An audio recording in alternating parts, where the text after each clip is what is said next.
have commenced the last league organized by the Goa Football Association,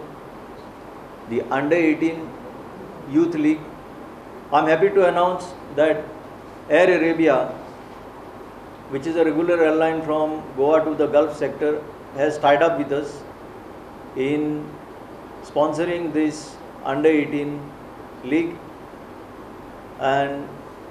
I am sure that in future such corporate sponsorships will come to support our boys. What football is,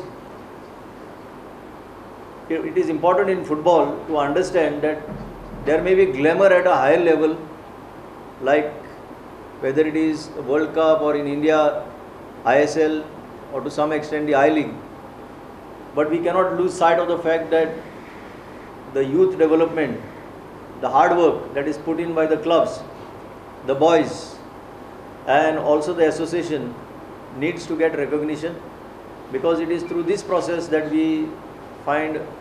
stars that will play on a bigger stage. We at Air Arabia basically fly 5 times out of Goa, and this year we are having flights to Moscow and Kiev as well. So since we fly to Moscow and the world's greatest sporting spectacle is happening, that is the World Cup in Moscow, we have decided to tie up with GFA and sponsor the Under-18 league so that we can reach out to the masses.